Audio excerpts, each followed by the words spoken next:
Left lane driving and passing zones were definitely on the schedule this week because this offering behind me can definitely handle it. Hey, welcome to this Digital Road Warrior. I'm your host, Grant Robertson. Now, specifically behind me is the 2020 Dodge Charger SRT, specifically the wide body Scat Pack Edition. Full disclaimer, I'm not a big gearhead and typically get a little bit of nervousness when I see horsepower is on the pallet for the week, mainly because can I harness the power behind the wheel. In just a few minutes, I'll show you exactly how this thoroughbred likes to get going down the road. But let's start off with something that definitely is in my comfort zone, talking about design. Now the Charger, obviously when you add the wide body, it's pretty obvious even for this novice. Really right through here, typical tight body lines for the Charger, flaring out at the four corners. Really pronounced there at the front end. Couples nicely with that grille warfare with those haunches really aggressively adding to that front end. Now other design points is here on the side, typical chiseled line right through here, but what I like on the Charger silhouette is it sweeps back right through this area, really changing up the design compared to a lot of the competition. Obviously a little bit of flare down at the bottom and naturally at the front with that lower fascia. For the Charger editions, you have two wide bodies, the Scat Pack as you see it here, or the Hellcat edition, which is naturally going to deliver that bigger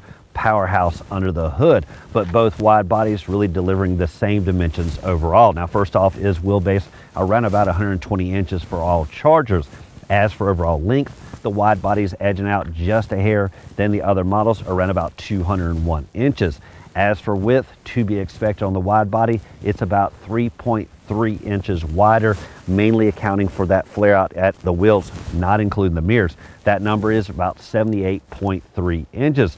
Another number to think about is height, with the Scat Pack Edition coming in around about 57.8 inches. The Hellcat just being a hair lower, mainly because of ground clearance. The Scat Pack around about 5.2 inches, the Hellcat under 5 inches. Now the track at the front end is 65.6 inches, the back just a hair shy at 65.3 inches. Now naturally with the wide body, that's going to easily accept the 20-inch by 11-inch wheel. Now wrapping it is a 305/35. Now what I do like is it is darkened accents with the wheels, and even the brake caliper is a more darkened versus a typical red or something even matching the body color.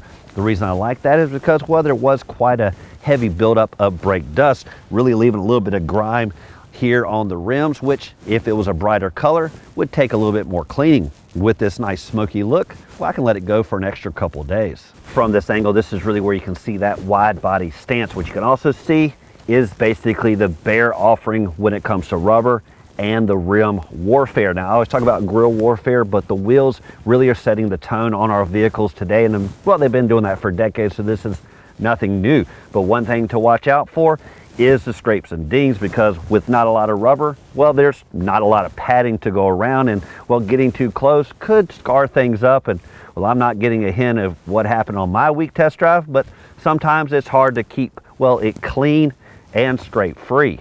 Now when it comes to grille warfare, you could say it's all about the airflow, specifically gobbling it up. Naturally with the wide body, you don't expect a lot of vertical throw, but instead a very slender approach like you see here. Now it all starts with the scoop on the hood, but as you sweep down, you could call it the trifecta. An upper port here, very slender one as well, and this lower gobbling effect here down at the bottom. Obviously a lot of lower fascia and nice curvaceousness across the front. No blunt force trauma when it comes to design, though I say the bugs do take a beating because, well, they just never see this vehicle coming until, well, it's too late. Now obviously the airflow doesn't just happen in the middle, but sweeps around the side, really dumping out in here in the wheel wells. Now what you also see is there at the back end, at the back, behind the back wheel wells, a nice open port that sucks it out the back as well. Now, one thing you may have noticed blazoned here on the side fenders was a number. That's hinting at the engine under the hood, specifically the 392 cubic inch displacement on this Hemi-powered V8 engine. Now, it's going to deliver 485 horses and 475 foot-pounds of torque. That compared to the 6.2 liter Hemi-powered on the Hellcat that delivers more than 700 horses and 650 foot-pounds of torque. The big difference may be 0 to 60 numbers, with the Scat Pack Edition here going 0 to 60 in 4.3 seconds. As for the Hellcat, well, that's around about 3.6.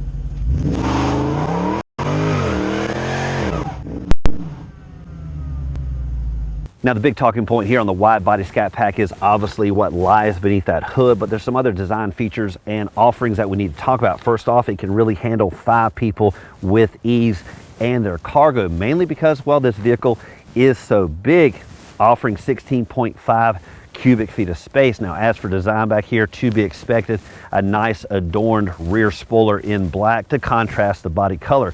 As for body color, you're going to see it all the way around the back.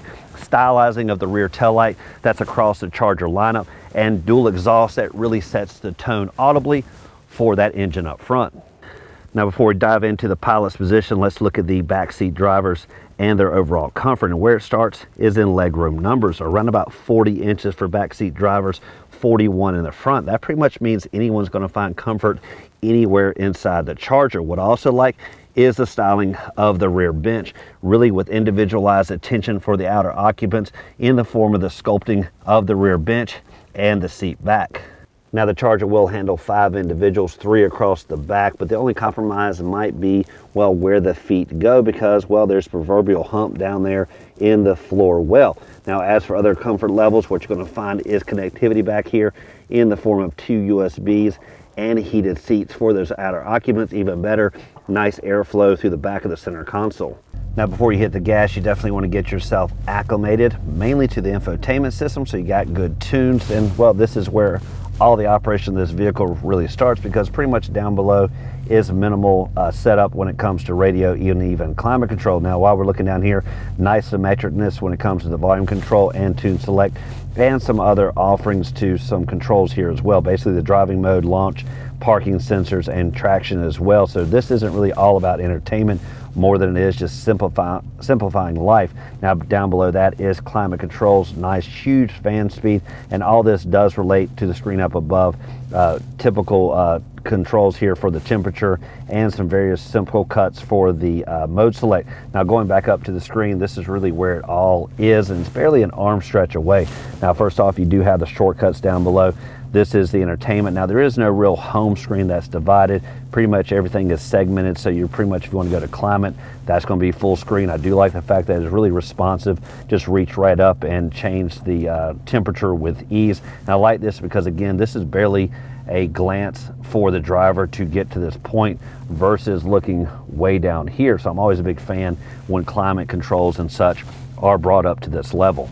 Now, sweeping across, really kind of going in line with the climate, are the controls for the seating up front.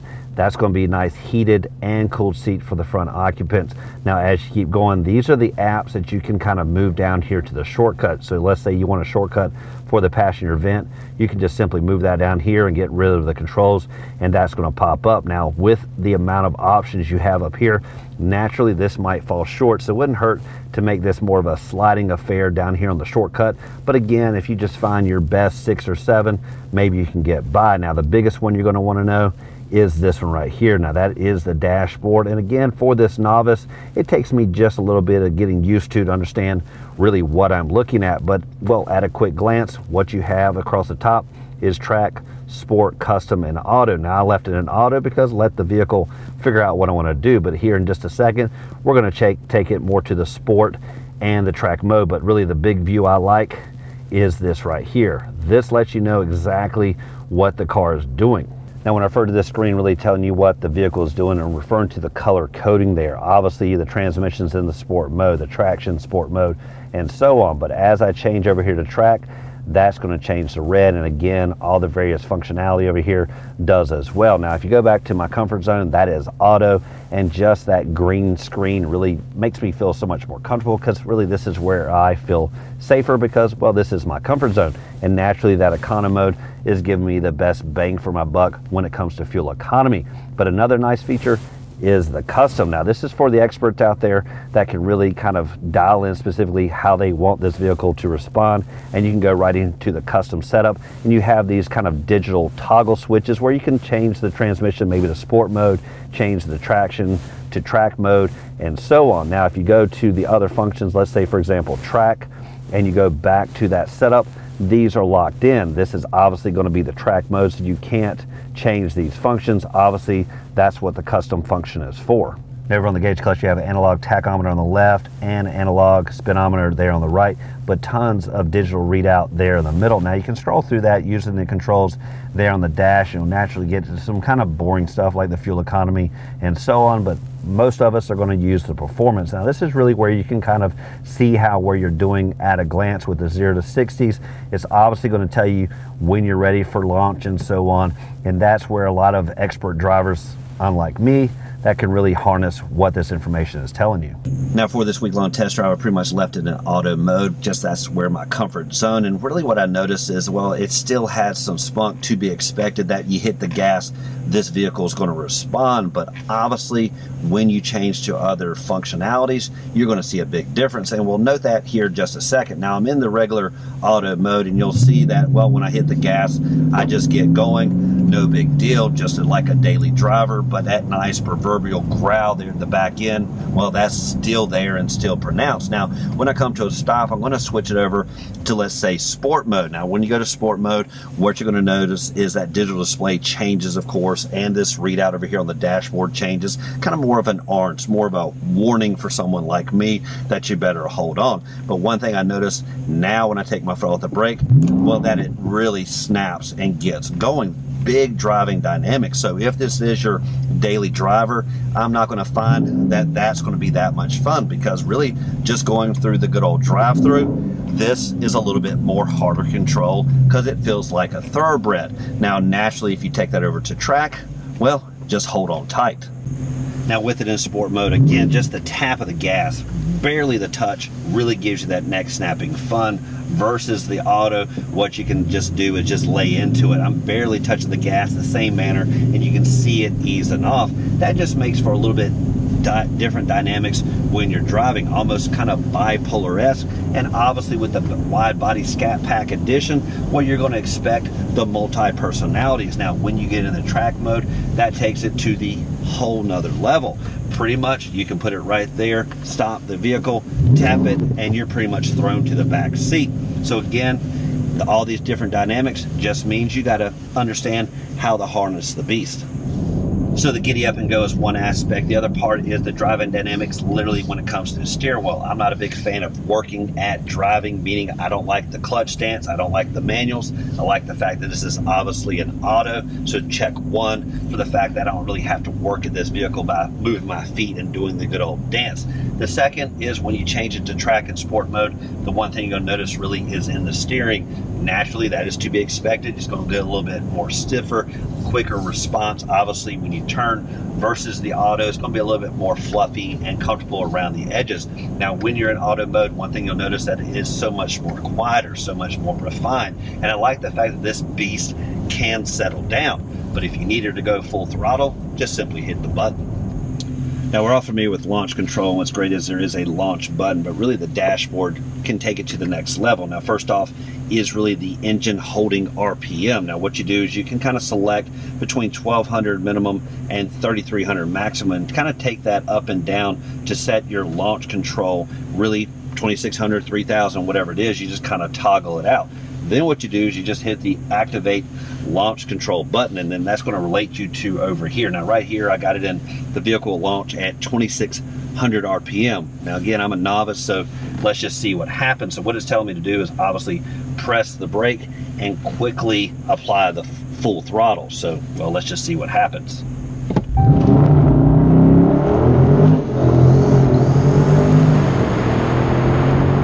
Now right there, we've gotten up to a few miles per hour, but it really got me down the road. What I also liked, barely little tire slippage, and what I found in other times I just didn't have that done quite as well. So getting decent 0 to 60 numbers, but by no means am I getting anywhere close to that 4-second range. Now it does for this edition. We're on a test drive behind the wheel of the 2020 Dodge Charger SRT Scat Pack Edition, wide body at that. A mouthful. That pretty much means this bad boy can get you going down the road at neck snapping fun, but also at the base level, it's still a Charger with great dimensions that can easily handle, well, you and a few friends. And don't forget the extra cargo here at the back. Now I'd like to thank you for watching this edition of Road Warrior. Keep both hands on the wheel and eyes straight ahead.